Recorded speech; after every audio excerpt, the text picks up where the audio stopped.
Salut, donc moi c'est Pierre-Johan, je suis game designer Eden et aujourd'hui je vais vous présenter le nouvel ordre blanc qui vient de sortir. Donc le background, donc le matriarcat, donc pour ceux qui ne savent pas, il y a 4 ordres. Le premier qui est sorti c'est l'ordre noir, ensuite il y a eu l'ordre rouge qui est un ordre plutôt guerrier, l'ordre vert qui est plutôt un ordre semi-technologique, gardienne des anciens savoirs, et l'ordre blanc donc, qui n'est pas spécialement un ordre normalement guerrier, qui est plutôt un ordre hospitalier, donc c'est-à-dire guérison, soins, intendance, gestion. Alors, à la base du gameplay, en fait, les frères soumis donc, sont différents des esclaves. Ils n'ont pas le type esclave, donc ils ne pourront pas bénéficier des règles spécifiques au type esclave. Évidemment, il y a des capacités spéciales qui sont propres aux frères soumis, et d'autres, et les frères soumis, en fait, ont un rôle un petit peu différent, c'est-à-dire qu'eux, ils vont pouvoir un petit peu booster les sœurs.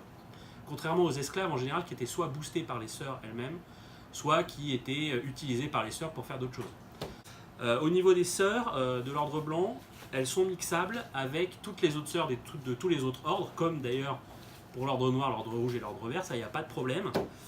Évidemment, l'intérêt d'avoir que des sœurs ordre blanc dans une compo, c'est qu'on va pouvoir bénéficier d'une règle spéciale ordre blanc, qui permet donc maintenant de soigner un frère soumis. Donc je vais présenter les figurines une par une déjà. Donc déjà on a Sœur Enoé, donc, qui est l'exarque, donc c'est la chef un petit peu de la bande de l'ordre blanc du starter. Alors elle c'est plutôt un perso de soutien, donc évidemment elle a des capacités qui permettent de soutenir les autres. Elle a notamment une prière à Sibylle que tout le monde connaît, donc qui permet de relancer des jets de dés, de remplacer en tout cas des résultats de jets de dés. Elle a une panacée qui permet de soigner tout le monde dans un certain rayon autour d'elle.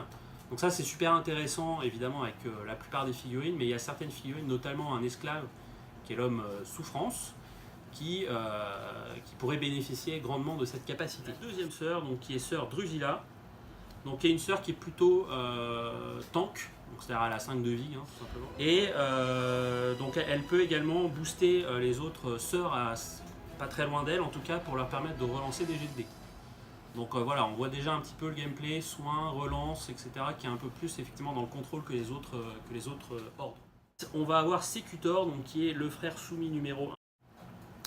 Alors lui il est assez intéressant parce qu'il permet de booster les sœurs, et notamment il va permettre à une sœur de se déplacer plus vite, de gagner une action de mouvement en fait. Et donc ça c'est assez intéressant avec des sœurs assez agressives qu'on peut retrouver en ordre rouge ou certaines de l'ordre noir aussi. Et puis enfin on a Carnifex, voilà, avec sa grosse épée à deux mains. Carnifex, donc c'est un gros tapeur, il tape fort, globalement il va bien avec tout le monde.